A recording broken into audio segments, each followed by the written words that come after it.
18대 대통령 선거운동이 이제 반환점을 돌아서 종반으로 치닫고 있습니다. 여론조사에서 앞서고 있는 박근혜 후보의 굳히기 될 것인지 아니면 문재인 후보의 역전이 이루어질 것인지 초미의 관심사인데요. 이런 가운데 오늘 2차 TV 토론회가 예정돼 있죠. 대선 특집 정은갑의 집중 분석에서는 이상일 새누리당 대변인, 박용진 민주통합당 대변인, 이철희 두문정치전략연구소장, 박상헌 공간과 미디어 연구소장 모시고 부동층 표심 향방을 가르게 될 2차 TV 토론회 집중 분석하겠습니다. 안녕하십니까, 네 분? 네, 반갑습니다. 네. 이제 뭐 9일 앞으로 다가왔습니다. 정신없이 하루하루들 다 보내고 계신데, 한 자릿수 앞으로 다가오면서 그야말로 이제 카운트다운이 된 거 아니냐. 이제 이런 많은 이제 또 유권자들도 관심을 있게 지켜보고 있습니다. 우선 현재 그 대선 판세를 어떻게 보고 있는지 좀 양당 한번 얘기를 한번 들어보겠습니다. 이상일 대변인 어떻게 보고 계세요? 예, 저희는 지금 여론조사 결과에서 한 많게는 10%포인트 이상 앞서는 경우도 있었지만 또 아주 근접한 여론조사 결과도 나오고 해서 저희는 안심할 수 없는 상황이라고 생각합니다. 그래서 네. 선거일까지 최선을 다해서 뛰겠다 이런 각오로 뛰고 있고 방심은 금물이다. 결코 실수해서는 안 된다. 이런 마음가짐을 갖고 있습니다. 지금 우위에 있다라고 하는 거에 대해서는 그런 마음을 갖고 계신 건가요? 여론조사 결과가 이제 그렇게 나오고 있고 또 네. 우리 자체 조사도 그렇게 이제 나오는 건 있지만 저희들은 사력을 다해서 뛴다는 생각을 네, 상당히 겸손한 모드로 지금 하셨는데 박 대변인은 어떻게 보세요? 지금 우위에 있다 이런 뉘앙스를 지금 깔았는데. 우위에 계십니다.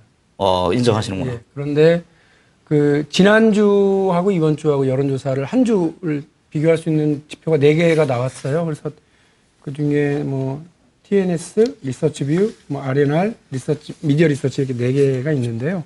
그중에 제일 격차가 확 줄어든 거는 이제 리서치뷰로 지난번보다는 8.2% 더 차이가 확 줄어들었죠. 그리고 오히려 앞섰고요. 네. 제일 적은 건 미디어 리서치인데 0.7% 정도의 격차를 줄였습니다.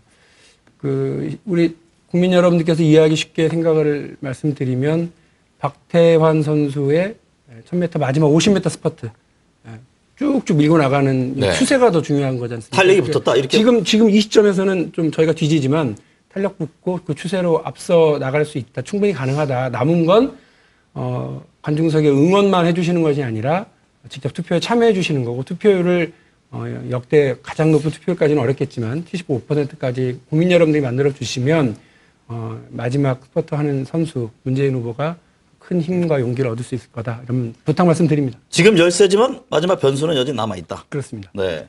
박상훈 수장께서는 어떻게 보십니까? 우리가 이제 올림픽 경기할 때 최고 높은 점수, 최고 낮은 점수 빼고 이제 중간 점수로 이렇게 심사하는 게 있지 않습니까? 네. 올림픽 체조 같은 거 할 때. 그래 보면 대충 3에서 5% 정도 박근혜 후보가 현재로서는 앞서가고 있는 거 아닌가라는 게 좀 합리적인 것 같고 두 번째 안철수 전 후보의 효과가 일단 그 차이가 벌어지는 걸 막는 효과는 있었지만 이후에 어느 정도 문 후보의 득표에 조력자로서 도움이 될 것인지는 의견이 좀 엇갈리는 것 같습니다. 엇갈리는 것 같은데 현재 판세로 봤을 때는 하여튼 3에서 5% 정도 박근혜 후보가 우세하고 있는데 야권에서 추세를 얘기하는 것도 합리적으로 근거가 있다라고 생각하지만 과연 9일 동안에 따라잡을 정도의 에너지가 있느냐 이런 면에서 저는 개인적으로 좀 회의적으로 봅니다. 네. 이 수장님은? 판세는 별로 다르지 않은 것 같고요. 따라잡을 에너지가 있느냐? 있다. 이상입니다. 네. 지금 안철수 문재인 두 선거 공조 이후에 지지율 변화가 다소 있었던 것이냐? 아니면 또 지금 여권에서는 상당히 미미하다. 상당히 제한적이었다. 야권에서는 이제 시작이다. 앞으로 또 여지가 있을 것이다. 이제 상당히 좀 견해가 상반되잖아요. 이 문제는 어떻게 보세요? 지금 여론조사 결과를 토대로 한번. 네. 새누리당 반응을 보면 일단 알 수 있어요. 네. 새누리당이 이렇게 험한 말 나올 때면 주로 뭔가 이렇게 변화가 감지되는 건데요. 전에 홍어 한 마리 왔다 갔다 할 때도 그때도 새누리당으로서는 상당히 위축되는 상황이었던 것 같고 이번에 부산에서의 첫 번째 합동 유세 그리고 어제 있었던 3번역에서의 합동 유세는 저희가 깜짝 놀랄 정도였고요. 광화문 유세에서도 사실 새누리당이 광화문에 먼저 하겠다고 이렇게 유세를 치고 들어왔을 때는 장소에 이게 바로 비교되니까 저희가 얼마나 긴장을 했던지 그 사람 좋은 정세균 상임 고문이 지역에 전화들 좀 하고 그러라고 네. 이렇게 얘기하실 정도였는데 깜짝 놀랐어요. 그러니까 서울 시민들의 모이는 힘, 결집도, 이 자발성, 다양한 연령층 이런 걸 보고 놀랬고요. 그래서 최근에 이제 새누리당이 이와 관련해서 구걸 정치, 적선 정치 이런 표현도 쓰시고 또 뭐 안철수 후보에 대해서 안철수 씨, 뭐 안씨 이렇게들 얘기하시는 걸 보면 그 이제 변화의 추이 힘은 분명히 있고 네. 앞으로도 그런 힘들이 계속 확장돼 가겠다라고 하는 판단을 하고 있습니다. 네. 반론. 글쎄 뭐 우상호 공보단장도 고무적이라고 얘기를 하시더군요. 저는 대변인으로서 안철수 씨라고 쓴 적은 없습니다. 그리고 대변인은 서로 워낙 많으니까. 예, 뭐 많고. 근데 공식적으로 저는 그렇다고 뭐 오늘 또 안철수 하더라고요. 전 후보라고 그랬는데 이제 뭐 광화문 유세 관련해서 뭐 숫자 가지고 뭐 또 양당이 뭐 우리가 많다 하는 것도 약간 국민들께 좀 민망한 일이고 네. 한데 그런 것 같습니다. 오늘 조간들 분석도 보면 아직은 좀 뭐 민주당이 기대하는 만큼 이제 우리 안철수 전 후보가 지지하신 그 효과는 아직 안 나오고 있다. 이런 게 이제 아마 다수 언론 분석 같은데 왜 그럴까 이런 생각을 해봤습니다. 그러니까 두 분이 이제 아름다운 단일화를 하시겠다고 해가지고 그 과정이 굉장히 진짜 아름답게 뭐 과정보다 결과가 더 중요하다고 안철수 전 후보 얘기하셨지만 과정이 아름다웠으면 아마 폭발력이 훨씬 컸을 것 같고 그 다음에 이제 문재인 후보가 강조하시는 게 이제 문안심 연대, 그러니까 문재인 후보, 안철수 전 후보, 심상정 의원의 진보정의당 이분들과의 연대를 얘기하시는데 그럴 것 같아요. 이제 국민들이는 아직 특히 이제 중도층 잡기가 중요한데 중도층에서는 이분들의 가치 연대가 되겠느냐 네. 여러 가지에서 이제 이견이 노출돼 있는데 굉장히 좀 불안한 연대가 되지 않겠느냐 이런 것들 때문에 좀 아직은 주저하고 있는 분들이 많은 것 같고 그걸 보고 박근혜 후보가 더 믿음직스럽다 또 이쪽으로 돌아오신 분도 있을 것 같고 그런 것 같습니다. 그래서 아직 폭발력은 뭐 저희들이 보기에는 어제 김무성 총괄본부장이 미풍이라고 그랬는데 오늘 네. 또 어떤 언론도 똑같이 그랬더라고요. 미풍이냐 아니면 뭐 앞으로 강풍이 예상되는 거냐 어떻게 보세요? 그래서 그걸 제가 뭐 정확하게 가늠하기는 어렵습니다만 제가 그 2000 몇 년도죠? 11년인가요? 그 강원도 도지사 보궐선거 때 경험한 바에 하면 그때 지지율 격차는 굉장히 많이 났었어요. 근데 현장을 갔다 온 사람들 얘기를 들어보면 분위기가 좋다는 거예요. 네. 지금 이제 최문순 지사 돌아다니는 분위기가 좋다는 얘기를 많이 하더라고. 근데 저는 사실 데이터 위주로 읽으려고 많이 애를 쓰는 편이기 때문에 근데 잘 안 믿었거든요. 근데 실제로 까보니까 이제 결과가 뒤집혔단 말이에요. 저는 그래서 그 이후부터는 이 현장 분위기와 데이터를 같이 봐야 된다라는 식으로 이제 제 방법론을 좀 수정을 했는데 최근에 들리는 바에 의하면 민주당이 일부러 뭐 좀 과장하는 것도 있겠습니다만 기자들한테 제가 들어보니까 반응이 좋다는 거예요. 안철수 현장 분위기 말씀이신가요? 네. 굉장히 뭐 안철수 전 후보 돌아다니는 분위기 폭발적이다라는 얘기를 많이 하는 것 같아서 저는 이게 조금만 더 돌아다니면 뭔가 이게 꿈틀꿈틀하다가 어느 시점 되면 티핑 포인트를 넘어서 이게 임계점을 넘어서 이렇게 터질 수도 있겠다는 생각을 하는데 과연 야당이 그걸 터뜨릴 수 있겠느냐? 뭐 이거는 제가 잘 모르겠습니다. 뭐 어쨌든 물밑에서 뭔가 이제 물이 끓어오고 있는 건 분명한 것 같아요. 네. 그게 넘어서면 터지는 거고요. 못 넘어서면 못 터지는 거겠죠. 2002년도하고 단순 뭐 이철희 소장님은 최문순 지사 강원도 건을 얘기했는데 저는 과연 진보의 에너지 또 2030의 에너지가 2002년도하고 단순 비교를 했을 때 그 정도의 에너지가 있느냐에 대해서 좀 회의적입니다. 네. 그 당시에는 노무현 전 대통령이 갖고 있는 특유의 지도자로서의 어떤 개성들과 문재인 후보를 좀 비교를 해보고 그다음에 올림픽 4강 붉은 악마가 등장했을 때 20대의 에너지들이 있었던 것이고 그다음에 효순양 미순양이 비극적으로 죽음으로 인한 진보의 에너지도 있었는데 그때만큼 이 에너지가 크다는 느낌은 좀 안 들고 두 번째는 뭐냐면 이상일 대변인도 지적하셨지만 단일화의 과정이 문 후보나 민주당이 바라는 만큼의 어떤 감동적 구조는 최소한 아니었다는 건 분명하고 그렇다면 안철수 후보가 지원하는 효과가 있겠죠. 있는데 후보는 문재인 후보입니다. 그러니까 안철수가 아니고 문재인이었을 경우 20대들이 투표장을 어느 정도 나와줄까. 또 지금 남아있는 신부동층은 결국은 그 새누리당이나 민주당이 다 싫다는 굉장히 정치 혐오증이 큰 분들이기 때문에 안철수 후보가 조력자로서 문재인 후보를 돕는다 하더라도 이 20대의 투표율을 어느 정도 제고시킬 것인지 또 신부동층을 문재인 후보의 지지로 네. 돌려놓을 수 있을 것인지가 변수인데 그게 간단한 일만은 아니다라는 네. 느낌이 듭니다. 주말에 이른바 이제 앞서 두 분 말씀하셨지만 그 광화문 대첩이라고 표현했잖아요. 그 광화문 유세에 대해서 많은 분들이 관심이 있고 또 언론에서는 어느 쪽이 더 많냐 뭐 경찰 수사도 나오고 경찰 수사는 새누리당이 좀 더 많은 걸로 나왔고 또 나중에 또 각 당에서 발표는 무슨 얘기야 우리가 훨씬 더 많다. 두 분은 어떻게 평가하세요? 스스로 한번 좀. 경찰 추산을 뭐 믿으시나 싶긴 한데, 글쎄요. 같은 카메라 기자가, 사진 기자가, 같은 장소 위에서 동시에 이제 찍지 않습니까? 그분들이 비교한 상황들 전해드리시면 금방 아실 거고요. 네. 그걸 누가 했는지 아직 모르겠습니다만, 새누리당 2배로 이렇게 세종대왕 앞에만 모여있던 사람을 세종대왕 뒤까지, 심지어는 세종대왕이 어깨 부분까지 잘라내가면서 이렇게 그 사람들이 많이 모인 것처럼 사진이 돌아다니고 있어요. 이거를 뭐, 저는 설마 새누리당이 그런 일까지 하지는 않았을 거라 생각하는데, 일종의 이제 그 심리죠. 위축되어 있는 심리가 이렇게 반영되는 거 아니냐 싶고요. 저는 그렇습니다. 서울, 아까 이제 그 강원도지사 선거 얘기하시는데, 오세훈, 한명숙 선거 때 다들 기억하실 거예요. 15% 이상 차이가 났고요. 그 전날까지. 그런데 선거 딱 막상 이렇게 까보니까 0.6% 차이를 아쉽게 졌거든요. 이걸 자꾸 우리 국민들이 기억을 하고 있어요. 그래서 지금 이 여론조사의 수치, 지금 이 시점에서 요 점이 중요한 게 아니라 추세, 이 그래프가 어떻게 그려가고 있느냐가 핵심이라는 거를 국민들도 잘 아실 거라고 봅니다. 네. 더 중요한 건 우리 사실은 아까 말씀하신 걸 받아들일 수 있어요. 그러니까 민주당이 얼마나 잘하느냐에 남겨 있다. 문재인 후보가 앞으로 어떤 역할을 어떻게 보여줄 그렇죠. 것이냐. 왜냐하면 네. 국민들은 이미 이명박 정부한테 질릴 만큼 질려 있거든요. 이거를 박근혜 후보가 다시 5년을 이어가겠다고 하면 이 서민 경제는 붕괴되고 남북 관계는 위태로운 이 상황을 어떻게 더 지켜보겠느냐를 다 알고 계셔서 정권 교체를 해달라는 게 55에서 60%의 국민들이신데, 이건 저는 진인사 대천명이 역순이다. 오히려 1000명은 내려져 있고 얼마나 진인사 할 거냐, 우리 민주통합당이, 그리고 문재인 후보가 얼마나 잘할 거냐가 남아 있는데 정말로 최선을 다하겠습니다. 우리 네. 국민 여러분들께서 저희가 열심히 뛰고 사력을 다하고 마지막 50% 스퍼트하는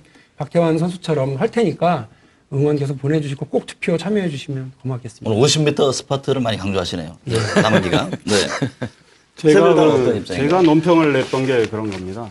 이 문재인 후보가 본인이 잘해서 이길 생각을 해야 되는 거 아닌가. 본인의 이야기를 해서 국민들이 문재인 후보가 어떤 비전 구상 정책을 갖고 있는지 그림이 그려지게 해야 되는 거 아닌가. 그런데 안철수 전 후보에게 너무 기대는 인상을 준다.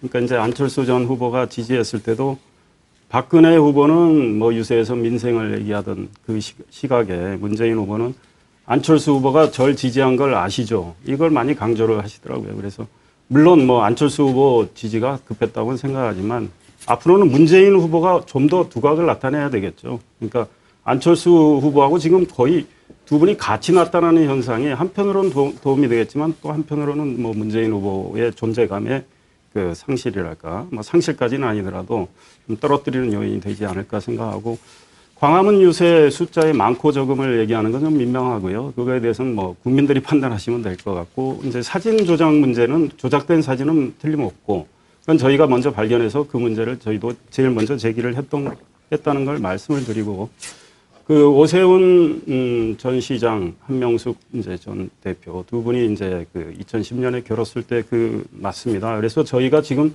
안심할 수 없다라는 건 바로 그런 이유에서입니다. 그리고 지난 4월 총선 때 보면 저희가 진짜 떨었어요.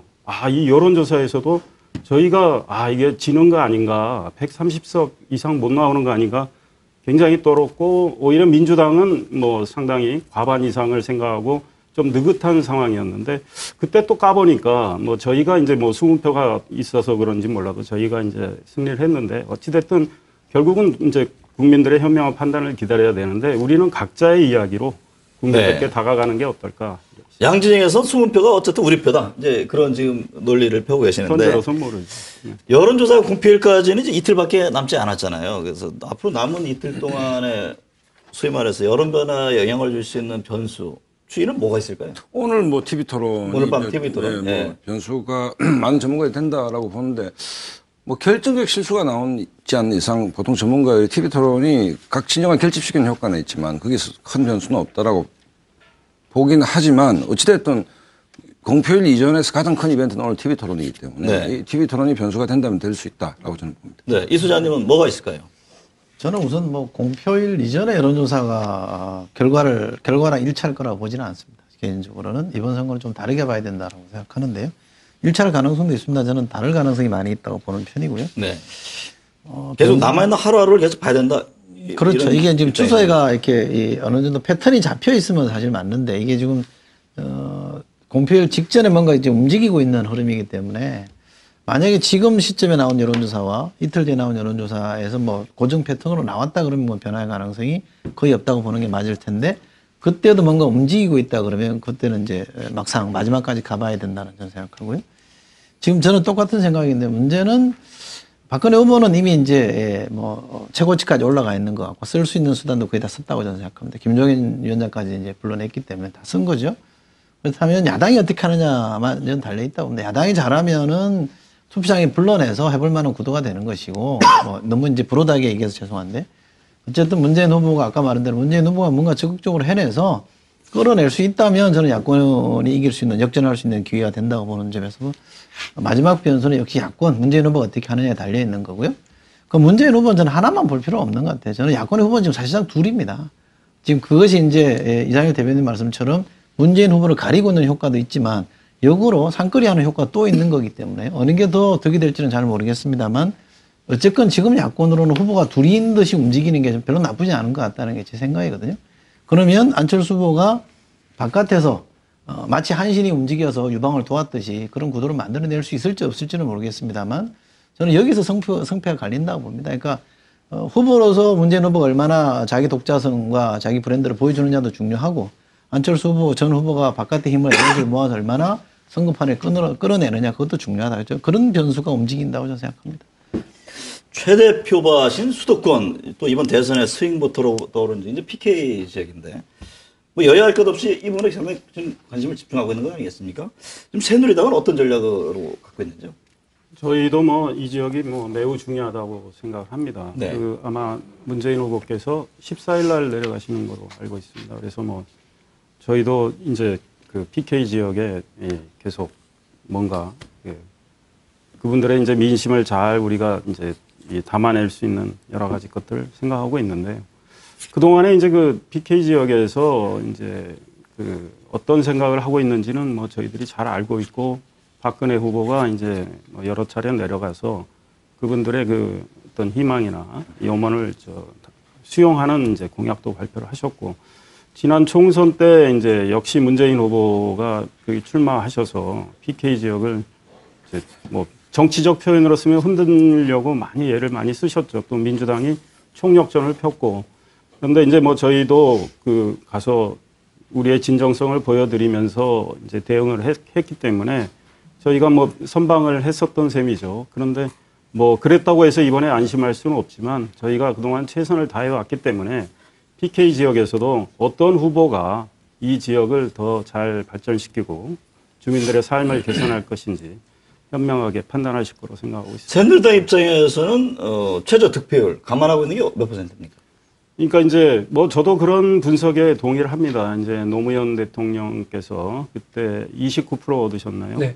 그러니까 사실은 저희가 그 선으로 막아내면 그 이상 좋을 게 없겠죠. 네. 그러나 이제 지금 야당의 목표는 40%가량 되니까 저희도 긴장하지 않을 수 없고 그래서 이제 언론이 35% 선에서 막아내면 이제 새누리당이 선방하는 거 아니냐 이런 네. 얘기를 하는데 저희는 하여간 30% 30% 선에서 딱 맞겠다. 치려고 네. 저기를 합니다. 저지선을 30% 정도로 생각하고 있는데요. 네. 뭐 하여간 최선을 다해야죠. 민주당은 어떤가요? 프로티지가 중요한 건 아니에요. 30%에서 맞겠다 이런 전략인데. 글쎄요, 뭐 저희 민주당이 자력으로 얻은 표가 30%좀 넘을 거예요. 그 지난 총선 때, 그러니까 야권 전체로 합쳐야 40% 정도였던 걸로 기억을 하는데요. 대통령 선거는 또 그게 약간 다르니까 이정희 후보도 지금 출마를 했고 그렇기 때문에 장담할 수가 없어요. 네, 다만 부산 지역이 왜 흔들리냐? 그야말로 안방 노릇을 10년이 뭡니까? 그 20년 가까이 안방 노릇을 해줬는데 여당 쪽에 왜 흔들리냐면 뭐 방금 말씀하신 이제 동남권 신공항과 관련해서도 계속 이랬다 저랬다를 반복했던 거 아닙니까? 새누리당 정권에서 상당히 이 지역 민심으로서는 받아들이기 힘들단 말이죠. 마치 김경재 전 의원이 호남 가서 험한 얘기 많이 하시더라고요. 뭐 문재인 다시 찍어주면 뭐 뭐도 없는 사람들이다 이렇게 험한 말 많이 하시던데 부산의 우리 시민들이 그다음에 경남의 도민들이 비슷한 느낌을 많이 갖고 계시는 것 같아요. 게다가 뭘 줬네 안 줬네 이런 문제를 뛰어넘어서 사실 지난 5년 동안 그 서민 경제 파탄 났죠. 노사 관계 완전히 파탄 났습니다. 그 국가 균형 발전도 파탄 났어요. 남북 관계 파탄 나니까 국방 안보도 파탄 나서 이 5대 민생이 파탄 난 상태에서 이 직격탄 맞은 게 이 부산 경남 지역이에요. 따라서 부산 경남 지역에 예를 들면 노사 관계에서 노동자들만 이렇게 힘들고 어려운 게 아니라 지역 대부분이 지역 경제가 이제 어려워졌기 때문에 이거에 대한 반발로 현 정권을 바꿔보자라고 하는 민심이 있는 거거든요. 네. 이 부분을 그냥 단순히 공항이 필요하세요? 공항 하나 놔드릴까? 이렇게 해서 할 문제가 아니라 실제 이 민생 서민 경제 전체를 이제 거의 붕괴 직전까지 몰고 온 이 정권에 대한 책임을 누구한테 물을 거예요? 그게 왜 문재인 후보 탓이죠? 그게 왜 참여정부 탓인 것처럼 얘기하죠? 그 부분에 대한 심판을 정면으로 받지 않으시고 계속 이런 식으로 피해가려고 하면 저는 뭐 35%가 뭐가 의미가 있고 40%가 무슨 의미가 있겠습니까? 몇 %입니까? 그래서 민주당. 저희는 지난 총선 때 야권이 얻은 표 40% 40%. 정도를 10%포인트 갭이네요. 지난 총선 때 부산에서 민주당이 몇 프로 득표? 30%가 안 되죠. 제가 정확히 기억 못하는데 30% 정도. 30%죠. 예. 저는 제가 고향이 부산이니까 네. 대충 취재를 해보니까 동부산, 서부산이 좀 확연히 나눠지는 것 같습니다. 예를 들어 해운대, 수영 이쪽은 아무래도 새누리당이 좀 우세한 것 같고 북구, 사상, 문재인 의원 계시는 그쪽이 지금 민주당이 좀 약진하는 것 같은데 주의 깊게 봐야 될 대목이 부산 민심이 안 좋은 것은 사실입니다. 사실인데 지방선거 때 김정길 후보가 한 45% 정도 득표를 해서 깜짝 놀랐는데 문재인 후보가 낙동강 전투를 지휘하면서 부산 지역에 공천을 했고 민주당이 얻은 득표율이 훨씬 못 미쳤거든요. 그래서 뭐 반복된 얘기입니다만 부산 지역 득표율에서 가장 큰 변수는 35%를 뚫어내느냐 못 뚫어내냐는 역시 또 문재인 후보의 어떤 존재감이다라고 저는 봅니다. 네. 그러니까 지난번 총선에서 낙동강 전투는 패배했다라고 보는 것이 부산 시민들의 일반적 시각이거든요. 그리고 그때 아쉬웠던 청년들이 왜 중심에서 싸우지 외곽에서 싸웠느냐 이런 문제 제기도 있었습니다. 그런데 어쨌든 문재인 후보, 대통령 후보는 문재인이기 때문에 저는 굉장히 유리하다라고 봤었는데 생각보다 문재인 후보의 존재감이 부산에서 그렇게 크지 않다라고 봤을 때 35%를 뚫어내느냐 못 뚫어내는 문제는 결국 후보의 문제다라고 그러니까 박 소장님은 어떻게 보세요? 지금 30% 여기 40% 10% 갭이 있습니다. 30%는 넘을 것 같고 35%를 뚫느냐 못 뚫느냐 문제. 35%? 네. 중간으로 가셨나요? 제가 양쪽이. 보충 저도- 설명 잠깐 우리 여기도 부산이시니까. 우리 소장님 말씀하신 전에 짧게 한번 하십시오. 짧게 우리 이제 박 소장님 말씀대로 그 이제 지금 구도는 잡혀 있거든요. 1대1 대결 구도가 됐지 않습니까? 그러니까 이제 선거의 큰 변수는 사실은 후보의 매력과 경쟁력입니다. 그러니까 부산에서도 뭐 우리 이제 민심도 뭐 이제 뭐 다 좋은 민심이 있고 나쁜 민심이 있겠지만 결국은 어떤 후보가 진짜 일을 잘할 건가, 어떤 후보가 이 지역을 제대로 책임질 수 있을 건가, 어떤 후보가 미래를 잘 열어 나갈 건가, 이거가 아마 제일 중요하다고 생각해요. 그러니까 아마 그것들은 저희들은 그동안에 박근혜 후보가 쭉 일관되게 해온 것들이 있기 때문에 부산에서 뭐 현명한 판단이 나오리라고 생각하죠. 이 소장님도 같은 저 기준에 동의하니까 문재인입니다. 누가 더 일을 잘할 거냐고. 진짜 부산이 좀- 고향이 아닙니다만 부산에서 초중고등학교 나왔으니까 뭐 그쪽 민심을 좀 알 거 아닙니까? 많은 척을 해도 될 것 같은데 지난 총선에 좀 견줘보면 될 것 같아요. 지난 총선에 지금 말씀하신 대로 문재인 후보가 실패한 전략을 구사했는데도 40%가 나왔단 말이죠. 그건 저는 의미가 있다고 생각합니다. 그 당시 민주당이 지금의 민주당보다 나았냐? 그러면 더 못한 아마 대접을 받았을 거고 평가를 받았을 거예요. 지금은 그래도 뭔가 바뀌려고 애를 썼는데 그때는 제가 볼 때는 거의 저점에 있었기 때문에 그런 정도 가지고도 야권연대가 40%를 득표했다는 점을 주목해야 되고요. 반대로 당시에 부산 경남에 나갔던 새누리당 후보들의 면면보다는 박근혜 후보가 더 세다. 그럼 박근혜 후보가 더 강점이 있는 것도 사실입니다. 그러니까 이 두 개 변수를 뭐 그냥 비슷비슷하다고 놓고 보면 제가 주목하는 거는 부산은 어쨌든 차기 주자, 부산 출신의 차기 주자가 있다는 게 저는 야당의 강점이라고 봅니다. 이 안철수라는 차기 주자, 확실한 차기 주자가 지금 부산 출신으로 써 있기 때문에 그 점에 저는 상당한 부산 민심이 움직일 가능성이 있다. 현장 분위기도 저는 그렇다고 들었기 때문에 네. 저는 가능성은 야당에 조금 더 있는 것 같아서 그래서 저는 40% 안팎으로 득표할 것 같고요. 40% 안팎. 네, 그렇게 되면 전체 판세에 상당히 영향을 줄 수 있다고 저는 그렇게 생각합니다. 밥사기입니다. 밥사기. 그러시죠? 뭐 한 끝난 번도 다음에. 지금도 네. 한 번도 밥 안 샀어요. 밥 한 두 번 샀는데. 여러 번 쳤는데. 제가 알기로 한 두 번 지신 것 같은데. 네. 자, 이 표의 확정성이 굉장히 중요하잖아요. 부동층을 과연 지금 남아있는 부동층. 지금 부동층이 대략 한 얼마, 한 10% 정도로. 뭐 10% 안팎이죠. 네, 10% 안팎이죠. 그걸 이제 어느 쪽에서 많이 끌고 가느냐. 이게 저희도 관심사 아닙니까? 부동층을 끌고 가기 위한 전략이라면 어떤 게 있을까요? 지금 새누리당에서는 지금 어떤 별다른 어떤 새로운 전략을 만들 그런 상황은 아니죠. 저희는 사실은 이제 그 문재인 후보와 안철수 전 후보 단일화 과정에서나 또 단일화가 잠시 이제 또 뭐 중단이 되고 이제 많은 곡절이 있었지 않습니까? 그리고 또 이제 안철수 전 후보가 자진 퇴장을 하고 그 이후에 이제 또 며칠 있다가 이제 문재인 후보 지지를 하셨고 한데 그때나 저희는 똑같습니다. 그 박근혜 후보는 본인이 이념 대통령이 아니고 네. 민생 대통령 하시겠다고 그랬고 그 계속 뭐 유세를 하면서 그 지역에 이제 합당한 공약을 제시하면서 어찌됐든 민생 하나 제대로 살려보겠다. 본인이 뭐 그 지방선거 앞두고 2006년에 테러를 당하고 나서 이제 덤으로 얻은 인생인데 국민께 보답을 하겠다. 그 마음가짐 그대로 지금 가고 있습니다. 그래서 뭐 저희들은 뭐 이렇게 공학적으로 이 부동층을 더 잡기 위해서 뭘 하고 이런 건 아니고 네. 뭐 후보가 민생 대통령 한번 해보겠다라는 그 진정성 그리고 그걸 받쳐주는 이제 비전 정책을 알려드리면서 이제 달려가는 것이죠. 기존대로 민생 행보를 계속 저희는 이어나가겠다. 네, 그럴 생각입니다. 민주당은 어떤가요? 오늘 TV 토론에서 많은 걸 국민 여러분들께서 아시게 될 거고 아직 결정 못한 부동층들에게도 큰 영향을 미칠 거라고 봅니다. 오늘이 경제민주화 보편복지와 관련된 것이 가장 핵심이고요. 경제 또 뭐 어려운 경제를 다시 살리는 대책이 뭐냐 이런 걸 주로 논의하는 자리인데 네. 김종인 위원장이 다시 복귀하셨어요. 한 달 만에. 근데 전 이분이 한 달 만에 복귀했는데 세게 얘기를 해주실 줄 알았습니다.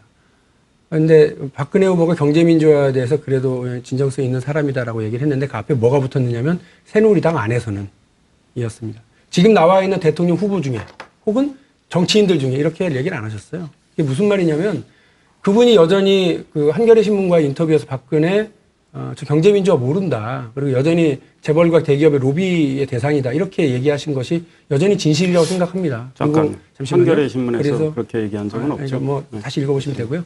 그리고 그 관련해서 박근혜 후보가 또 이 경제민주화법만 관련해서 그런 게 아니라 재벌 검찰 개혁과 관련해서 내내 그 정치 검찰들이 판을 치고 국민들 앞에서 어깨에 힘주고 왔다 갔다 할 때에는 아무 소리 안 하시다가 최근에 뭐 이상한 사건 두어 번 벌어지고 나니까 갑자기 중수부 폐지 찬성하고 돌아서셨어요. 저희는 이거 경제민주화나 재벌 그러니까 검찰 개혁이나 박근혜 후보가 말 바꾸겠다고 생각합니다. 네. 지난번 광화문 유세에서는 새로운 정권 교체를 넘어서서 세대 교체, 시대 교체로 가겠다고 하는 문재인 후보의 말까지 베꼈다고 생각합니다. 네. 말 바꾸기와 말 베끼기가 오늘 아마 토론회에서 정확하게 그 바닥을 보일 거라고 보고 오늘 부동층의 향배를 결정짓는 최고의 분수령이 될 거라고 봅니다. 네. 이 대변인. 네. 제 얘기하기 전에 하나 제가 물어볼게요. 네. 김종인 위원장이 많은 안을 내놨거든요.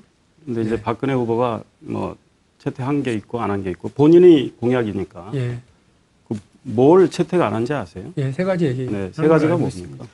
그럼 뭐 지금 문답해서 다 마치면 밥 사시나요? 밥 살게요. 그래요? 예.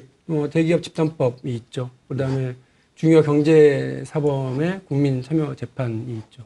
기존에 순환출자한 지분에 대해서 의결권 행사를 금지해야 된다는 게 있습니다. 네. 이 세 가지가 재벌 규제의 핵심이고요. 이 세 가지에 대해서 제가 얘기했던 게 이거는 장기 들면서 차포 말 다 떼겠다는 거다. 그 졸만 데리고 대기업하고 싸우겠다고 그런 걸 누감이 있냐. 이거는 장기를 할 줄 모르는 게 아니라 장기를 하기 싫은 사람이고 재벌 개혁할 생각이 없는 사람이고 경제민주화에 아무런 관심 없는 사람이 스스로 드러낸 거다. 네. 그 얘기를 김종인 위원장이 하신 거고 김종인 위원장이 지난 한 달 동안이나 1년 가까이를 같이 해오다가 한 달 정도 아무 일도 안 하고 외곽을 돌면서 여러 한겨레 신문 인터뷰를 정확하게 보셨으면 아시겠지만 이런 문제를 얘기한 것 자체가 박근혜 후보가 그동안 경제민주화에 대해서 하는 척만 했고 말 바꾸기를 해왔다라고 하는 거죠. 그러니까 그 부분을 얘기 드립니다. 공부를 많이 하신 건 좋은 것 같아요. 밥을 사시면 그런데 됩니다. 예, 예. 밥은 살게요. 네, 감사합니다. 그런데 밥살 이제 분들이 많아졌네요. 그 세 가지가 빠졌다고 해서 경제 민주화를 모른다, 안 한다. 여러분들은 그렇게 공세를 취하시잖아요. 아니 공세가 아니라 근데 모른다는 것은 아니, 입장에. 김종인 위원장의 입장이시라고 김종인 제가 인용을 위원장의 했습니다. 표현은 그렇지 않았고 예. 한겨레신문 제목을 보시면 알고 또 로비 이야기는 종편 채널에서 뭐 얘기를 하셨는데 재벌의 로비를 받았다는 뜻은 아니라고 본인이 얘기를 하셨지 않습니까? 그러니까 지금 이제 그 세 가지를 놓고 아니 솔직히 우리 박 대변인이나 저나 전문가는 아니니까 그런데 네.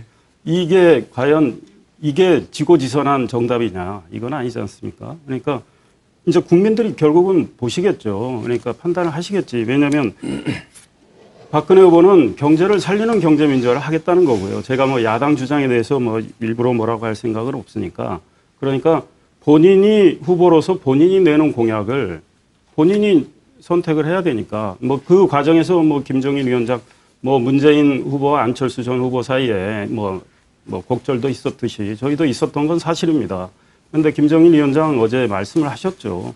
박근혜 후보가 경제민주화에 대한 의지가 확고하다. 사실은 새누리당이 이제 이름을 바꿨지 않습니까? 한나라당에서. 그때 이제 한나라당이 지난해 12월에 굉장히 어려웠을 때 박근혜 후보를 징발을 하다시피 해서 비상대책위원장을 이제 맡겼고 그 박근혜 위원장 체제로 총선을 치렀는데 그때 줄기차게 저희 정강정책도 바꿨지만 경제민주화였습니다. 그러니까 우리가 지금 경제가 위기 상황인 상황에서도 경제민주화 그동안 그 소위 재벌의 경제력 집중에 따른 여러 가지 문제는 이건 해결하면 안 하면 안 되겠다. 이런 맥락에서 우리는 뭐 이 성장은 성장대로 시키면서 이 불공정 거래 문제니 시장의 이제 불투명성이니 불공정성이니 이런 걸 해소를 하겠다는 노력을 하는 거죠. 그러니까 그에 대해서는 뭐 국민들이 판단을 하실 것 같고 그 다음에 이제 뭐 정치 교체니 이런 말씀을 뵙겠다고 하는데 사실 새누리당이나 민주당이나 어떤 면에서는 지향하는 게 같을 겁니다. 정치를 잘해보자는 거 아니겠습니까? 그러니까 정치가 바뀌어야 되겠죠. 그러니까 그거를 내세운 거를 이제 뭐 뵙겠다고 하시는데 국민 대통합 그러면 뭐 이렇게 따져보면 서로 민망한 꼴이 되죠. 누가 먼저 얘기했는지. 그러니까 네. 문제는 과연 어떻게 해서 정치를 바꾸고 진짜 국민 대통합을 할 건가? 정치 본연의 역할이 뭡니까? 우리 민생을 잘 보살펴서 중산층이 더 두터워지고 서민들의 이 삶의 고통을 우리들이 덜어드리는 게 정치인들의 몫이잖아요. 그리고 그동안에 정치인들이 노정해왔던 여러 가지 소위 말해서 당에서는 어떤 패권적인 다툼, 권력 다툼, 또 뭐 여야 간의 이념 다툼, 뭐 이런 것들을 좀 덜하고 문재인 후보께서도 TV 토론에서 얘기하셨잖아요. 참 그게 박근혜 후보 오래전부터 얘기하셨던 거하고 똑같은 거예요. 여야가 싸우는 거 참 국민이 싫어하더라. 네. 그래서 이제 여야정 한번 네. 해보자고 했지 않습니까? 네. 그러니까 다른 그걸 네. 잘 바꿔나가는 게 중요한 거죠. 질문만 좀 제가 궁금한 게 있어서 그러는데요. 그 레이건 대통령 시절인가요? 그 레이건 대통령을 따랐던 사람들이 입에 달고 살았던 말이 사람이 곧 정책이다 이런 말을 많이 했어요. 그 어떤 사람을 쓰느냐가 굉장히 중요하다. 그러니까 정책이 바뀌려면 사람을 바꿔야 된다는 얘기를 한 거 아니에요? 그래서 김종인 위원장이 새롭게 발탁이 됐을 때 경제민주화 제대로 하는가 보다 이렇게 얘기했잖아요. 근데 그 반대편에, 그 옆에 또 다르게 또 경제민주화 자체를 잘 모르겠다. 정치불명이다 하는 사람도 있고 그게 반대하는 사람, 예컨대 출부세를 주장하는 사람도 여전히 남아있잖아요. 그러니까 우리가 일상적으로 얘기하면 두 그룹 간에 권력 투쟁하다가 이쪽이 이긴 거 아닙니까? 그죠? 시장주의자가 흔히 이겼다고 많이 해석들을 하잖아요. 그러면 이게 뭐냐 이거예요. 우리가 사람을 통해서 그 사람의 그 집단의 정책을 읽어야 되는데 김종인 위원장이 나왔을 때와 뒤로 물렀을 때는 분명히 달라졌다라는 게 우리가 이해하는 방식인 거예요. 또 하나는 안철수 전 후보가 열흘 만에 다시 나타났을 때 왜 상황도 안 바뀌었는데 갑자기 나타나서 지지하냐 이렇게 말했잖아요. 김종인 위원장 왜 나타난 겁니까 다시? 20일이나 한 달 동안 집거했잖아요. 근데 왜 나타난 거죠? 아무것도 달라진 것도 없고 공약은 그대로인데 왜 다시 나타나서 설명도 없이 이거 제가 잠깐만요. 왜 설명도 없이 그럼 지지한다고 하는 충분히 거죠? 알아들었으니까. 그러니까 나는 이 두 가지는 저한테 설명이 돼야 물어보신 된다고. 거예요. 아니 뭐 두 분 다 좋은데 두 가지는 좀 설명이 돼야 되는 거 네, 아닌가요? 오늘 이 대변인 그럼 답변하시죠. 오늘 말씀 못 들으셨나요? 어제 오늘 본인은 저 박근혜 대통령 만들겠다고. 아니, 그러니까 저 그러니까. 그분에 그다음에 대해 제가 또 들은 하나, 내용은요 잠깐만요. 이런 겁니다. 둘 사이 차이가 있는 건 분명히 있다. 그리고 지금은 박근혜 후보가 이렇게 얘기하지만 되고 나면 다른 얘기 할 거다, 돌아올 거다 이렇게 얘기했죠.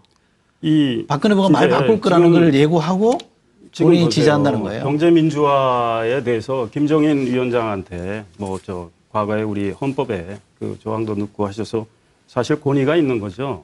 그래 우리가 이제 김종인 위원장을 모셔서 진짜 경제민주화 제대로 해보겠다라는 생각으로 모셔서 말씀을 듣고 했지만 아니 경제민주화에 대한 정답이 하나입니까? 아니, 그다음에 제가 그 말씀을 드린 게 아니고. 그다음에 이양구 원내대표 얘기하시는 것 같은데 이미 김종인 위원장한테 국민행복추진위원장을 박근혜 후보가 맡겼을 때 이미 정리가 됐습니다. 그러니까 경제민주화에 관련해서 그동안의 많은 논란은 거기서 정리가 된 겁니다. 그러니까 사람의 문제는 정리가 됐던 거고 왜 그럼 20일 그다음에 동안 이제 집회한 거죠? 한달 김종인 위원장하고 저 이제 다른 분들하고 해서 이제 그 경제민주화 정책을 만들고 있었던 거 아닙니까?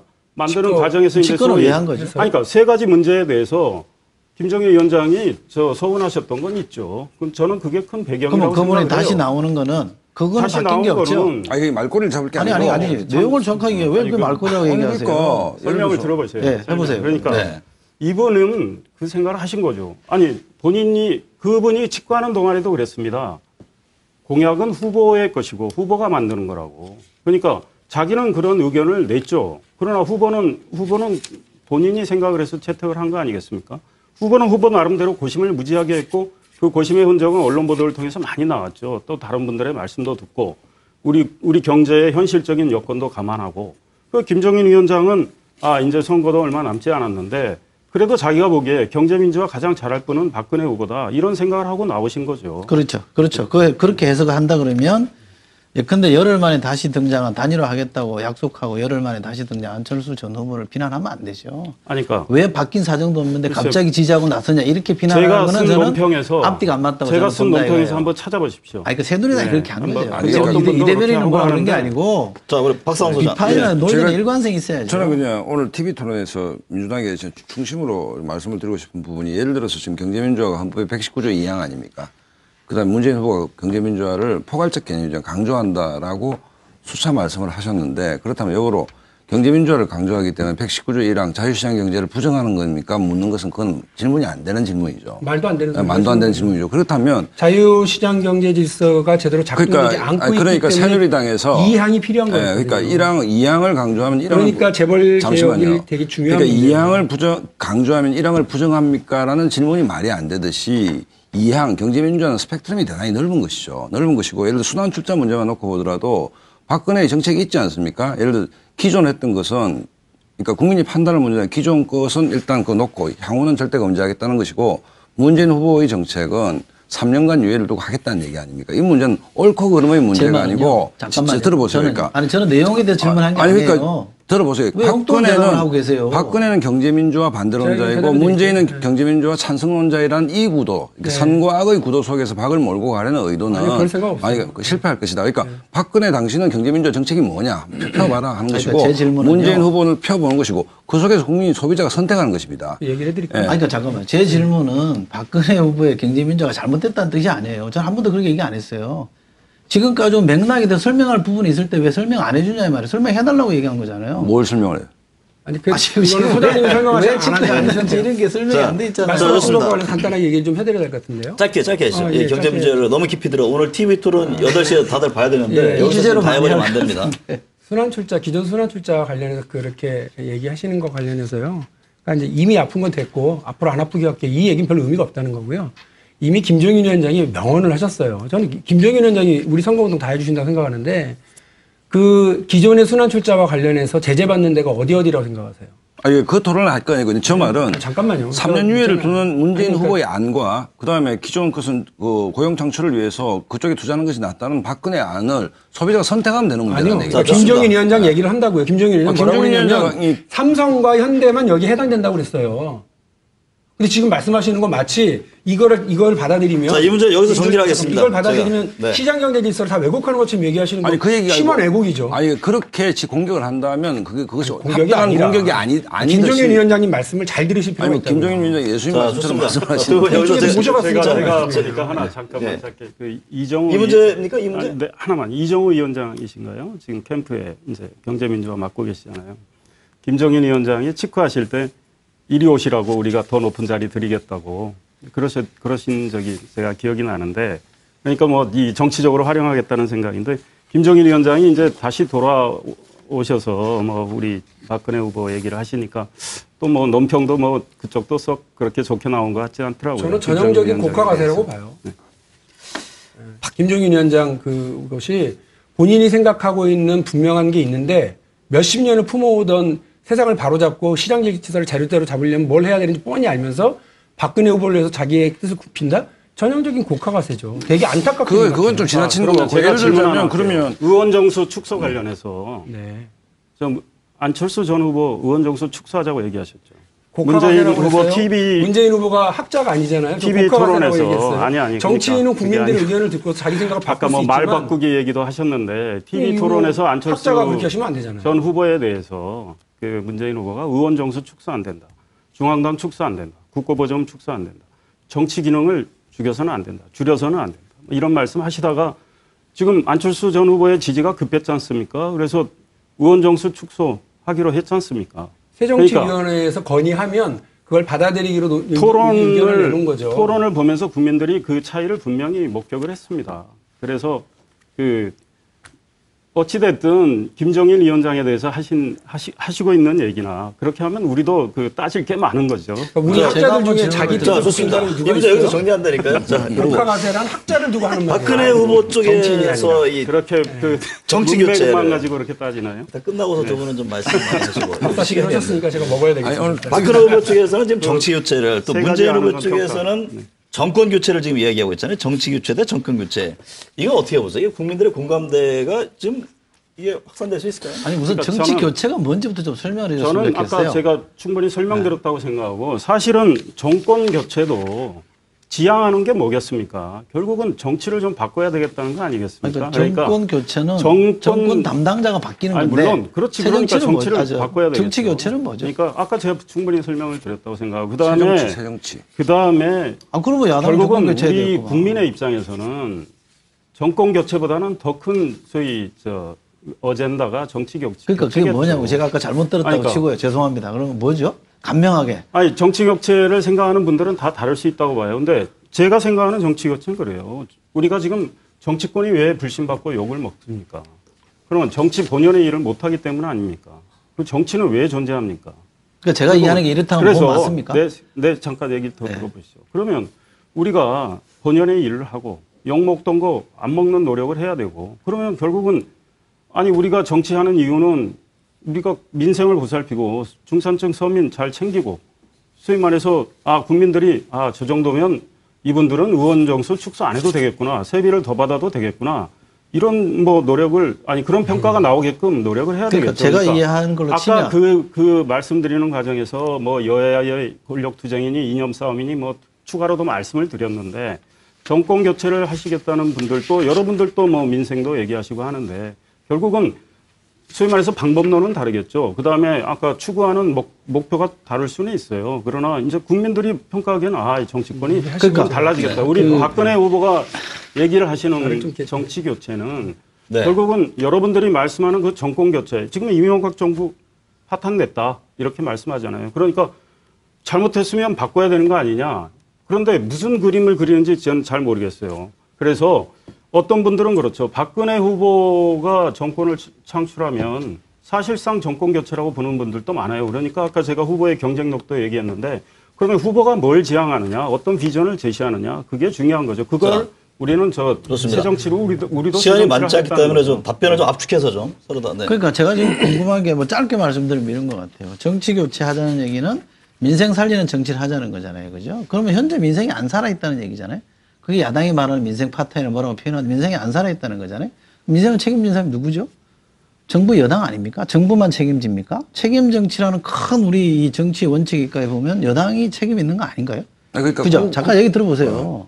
그러면 정치 교체라는 거는 결국 정권 교체 아닙니까? 그게 뭐가 다르냐는 거예요. 박 대변인 하고 그다음에 제가 박 대변인 두 가지 말씀드릴게요. 그러니까 정권 교체 누구랑 하시려고 그래요? 이회창 전 대표랑? 그리고 정치 교체는 누구랑 하시게요? 이인재 전 대표랑? 그러니까 지금 이거 분명히 얘기를 김동영 해야 돼요. 의원하고 가면 잘 들으세요. 그러니까 이게 뭐냐면 심상정 어쨌거나 연대 얘기하는데 우리는 그런 과거의 연대를 얘기 안 이런 해요. 네. 세력들하고 낡은 정치인들하고 같이 하는 것을 놓고서 국민들에게 새 정치로 간다. 이야기하는 거 그냥 말 베끼기 뿐이라고 제가 비판을 하는 거고요. 두 번째로는 그 정치 제도의 변화가 되게 중요한 거예요. 제가 솔직히 말씀드려서 제가 그 정치를 하면서 봤던 최대 변화는 2000년에 민주노동당이 그 헌법소원을 걸어가지고 1인 1표제를 1인 2표제로 바꾼 거였어요. 그것이 우리 정치 큰 변화를 만들어 오고 있거든요. 근데 실제 제도가 바뀌어야 되거든요. 근데 제도 바뀌는 건 안 하고 그냥 입으로만 계속 얘기하고 있는 건 문제가 있다고 봐요. 대선에서의 결선 투표제 도입. 새누리당 입장이 지금 뭐냐면 그런 걸 논할 때냐 이거예요. 그럼 제도 변경을 논하지 않고 무슨 얘기를 논하겠어요. 새누리당이 입으로만 민생, 입으로만 새정치 얘기하실 게 아니라 주변 세력들도 그대로 두시면서 이렇게 할 게 아니라 제도 변화에 대한 진지한 고민들을 좀 내놨으면 그러니까 좋겠어요. 제도 수준이 민주주의 형상이고 과거 뭐 인물을 데리고 어떻게 새정치를 하냐 했는데 뭐 김동영 전 의원 상도동 쪽에 들어간 분들은 그 미래 인물은 우리는 아니지 문 않습니까? 안심이라고 얘기하죠. 그러니까 예를 들어서 안심 그런 식의 규정짓기가 안 가셨으면 어떡할 뻔했어요. 그러니까 다행이다 그러니까 그런 식의 규정짓기라는 것은 뭐 어쨌든 정치 공세인 것이고 이철희 소장 말씀하신 거 맞아요. 야권 진짜 입장에서는 선대위원장 아니세요? 야권이 이인재 의원이 잠시만요. 선대위원장이죠. 야권이 잠깐만 여기서 물어봐요. 저거- 선대위원장이죠. 정동영 전 의장은 그냥 이렇게 지지를 선언한 것뿐이고요. 김동영 그래서 정동영 다른 저기 그러니까 지금 아니, 이인재 대변인 의원은 선대위원장 한 아니십니까? 번이 아니죠. 여러분이고. 아니 그다음에 잠시만 선대위원장 맞죠? 네, 말씀하신 아니, 다음에 그렇게 저한테 비례를 지면 안 아니, 된다고 그러니까, 소장님. 아니 그러니까 너무 그렇게 하지 마시고 그다음에 아니, 왜요? 정권 교체론이라는 것이 야당 입장에서 당연히 주장할 수 있다고 생각합니다. MB 정부의 실정 때문에 정권 교체를 합시다. 그런데 이 당연한 것이 그러니까 MB 정부가 탄생하는 것은 참여정부의 실정이었기 때문에 당연한 것이 왜 작동이 안 되고 여론조사에서 고전하느냐. 작동되죠. 뭐 된다고 생각할 수도 있고 안 된다고 생각하는데 박근혜가 돼도 정권 교체로 느끼는 국민들이 많다는 거예요. 정리를 좀 그다음 두 번째는 문재인 후보 가지고 정권 교체를 했을 때 내용적 정권 교체가 될 교수님이셨잖아요. 정권 교체 주체가 지금 개인입니까? 선거의 정당이지? 캠페인 과정이 그래 되고 있다는 얘기지. 그러니까 아니, 정권 있는 교체 사실을 주체가 정당 아니에요? 자. 개인 간에 정권이 바뀌는 것도 정권 우리 교체예요? 이철희 소장님 말씀에 제가 동의하는 건 사실은 책임 정치 맥락에서 새누리당이 여당인 건 맞습니다. 그러니까 우리 민생이 어려워진 거 박근혜 후보도 저 민생 실패했다고 얘기하셨잖아요. 그러니까 어려워진 거에 대한 책임 의식을 갖고 그래서 저희 나름대로 몸부림을 총선 때부터 쳐서 이름도 바꾸고 정강정책 바꾸고 경제민주화 그동안에 뭐 얘기 안 했잖아요. 그 얘기하면서 어찌됐든 지금 경제가 어려운 상황에 우리가 그것도 하고 이것도 하려는 노력을 하고 있는 거죠. 그러니까 국민들이 그거 보시고 그다음에 이제 문안심 연대를 얘기하시잖아요. 그런데 박근혜 후보는 박창재 연대 얘기 안 합니다. 박근혜, 이해창, 이인재 연대 얘기 안 해요. 박근혜 후보의 정책을 얘기하는 거고 이해창 총재는 뭐 외곽에서 지원하시는 거고 이인재 전 선진당 대표는 국회의원의 한 분인 거죠. 공동선대위원장인 건 맞습니다. 그러니까 이분들하고 우리가 연대해서 정책을 만들겠다. 그리고 여기는 뭐 어떻게 보면 사실은 이념 성향에는 별 차이는 없죠. 그러니까 우리가 문안심 연대에 이제 많은 국민이 불안감을 갖고 있는 건 그분들이 가치 연대를 잠깐만요. 가치 연대를 가치가 같다고 맨날 그러시니까 가치 연대를 이인재 의원하고 박근혜 후보가 아니요. 가치가 같냐고 물어보면 또 아니라면서요. 가치가 같다는 게 아니라 이념 성향이 제가 비슷하다고 예. 얘기를 했죠. 그러니까 이해창이 이념 그다음에 성향이 같으면 잠깐만요. 가치보다 더 높은 거 아니에요? 아니, 그러니까 그다음에 저 박 대변인 제 얘기 좀 들어보세요. 그다음에 제도가 바뀌어야 된다는 건 맞아요. 그러니까 각자 공약으로 많은 제도의 변화를 얘기하고 있지 않습니까? 근데 저 새누리당 제도를 잘 모르신다면 오늘 공약집이 뭐 민주당이 며칠 더 엊그젠가 나왔고 새누리당은 오늘 나왔는데 제가 하나 보내드릴게요. 그러니까 제도의 변화를 우리가 얘기 안 하고 있는 것처럼 말씀하시면 자, 곤란하죠. 시간도 얼마 없고 분위기 세신에서 여기 OX도 있는데요. 제가 하나 질문 하나 드리겠습니다. 오늘 이제 8시에 2차 TV 토론 있잖아요. 그 이정희 후보가 지난번에 상당히 이제 관심이었잖아요. 그런데 2차 TV 토론회 이후에 사퇴할 것이냐 안 할 것이냐 뭐 상당히 이제 뭐 서로 다 이제 예측들이 많던데 이정희 의원이 완주할 것이다 하면 O, 그렇지 않다면 X. 이거 좋지 않은 질문입니다. 네. 이거 네 개 하나 좀. 안 돼요. 이거 좀 오해받습니다. 안 돼요. 그런가요? 안 돼요. 곤란하시죠. 과감하게 X. 아니 제가 사회 볼 때 이게 요구했다가 무지하게 혼났습니다. 사퇴할 거다. 네, 사퇴할 거다. 사퇴할 거라면 O입니까? 그러니까 저도 사퇴할 거다. 아, 사퇴할 거다. 두 분은 이제 두 분은 곤란하시고. 그건 본인 판단이다. 이렇게 해야죠. 알겠습니다. 아니, 제가 혼나봤기 때문에 하면 안 돼요. 대통령 후보로 등록하신 분에 대한 모욕행위라고 봐요. 네. 새누리당에서 그분이 이정희 후보가 박근혜 후보한테 상당히 뼈아픈 얘기를 많이 했다고 그래서 깜짝 놀랐어요. 이 위인설관도 유분수지 말이에요. 뭐 법을 가지고 한 사람을 배제하고 한 작은 세력이 못 지지율 나온다. 15% 이렇게 오는 건 말이 안 된다고 봐요. 정치라는 게 그게 왜 지금 나오는 그 말씀도 일리가 있지만 동의를 정치란 못하겠고. 국민 눈높이와 상식에서 하는 거기 때문에 그래 보면 국민도 많다는 거죠. 그걸 누가 정해요? 국민 눈높이 상식을. 그러니까 그거 정치는 국민의 아니, 여론에 이미 의해서 10년 전에 아니, 국회 잠깐만요. 법을 통해 가지고 그런 만들어 놓은 문제제기도 거를 있다는 것이죠. 투표자 저렇게 연대하지 얘기하시면 않을 안 때는 되는 임박해서 거예요. 하는 게 말이 되냐 그래놓고. 지금 하자는 게 아니잖아. 앞으로라는 얘기죠. 진짜. 앞으로. 아니, 그러니까 일관성을 새누리당 가져야지. 안에서도 여러 비판론이 예, 있잖아요. 맞습니다. 그러니까 그게 제가- 천만다행 제가 당론이 아니라서 다행이죠. 당에- 새누리당 당에 당론이었으면 있는 그런 국민의 사람- 큰일 날 여론도 정당이라고 당에 있는 생각했을 사람으로 거예요. 좀 설명을 드리면 이제 그 소위 말해서 한 의원이 그 뭐 법안을 내신 건데 비서실장 하필은 분이죠. 뭐 대표 비서실장이란 직함을 큰일이에요, 갖고 있죠. 정말. 그런데 뭐 우리가 그 대변인단 황모 공식 의원. 뭐 발표한 건 네. 없으니까. 그러나 뭐 그런 시점에 대해서 오해를 받을 수는 있겠다. 이거는 뭐 저도 그렇게 생각을 하고요. 왜 이걸 그럼 그분 오라는 걸 혼났겠네요? 네? 그분 혼났겠습니다. 후보한테. 그건 그렇게 모르겠습니다. 비아냥거리지 그건 말고 뭐 혼나기는 국회의원이 그건 혼납니까? 모르겠고. 아니 의원들이야. 발이 이빨이든 자기가 자기가 하는 뭐 거할수 있는 저 거지. 각자가 다 뭐 헌법기관이에요. 혼을 나고 그래요? 제가 민주당은 오라고 한 혼내요, 까닭은 그러면. 뭐냐. 까닭을 말씀하셔야 되는데 시간이 다 우리 됐어요. 박영진 이게. 대변인 이 말씀만 드릴게요. 우리 저 소장님도 같은 생각인지 시간이 몰라도 없습니다. 10초 남았어요. 모욕을 하려고 하는 게 아니고 이분이 그랬습니다. 자, 죄송합니다. 다음 주에 드리겠습니다. 오늘 토론 여기서 마치겠습니다.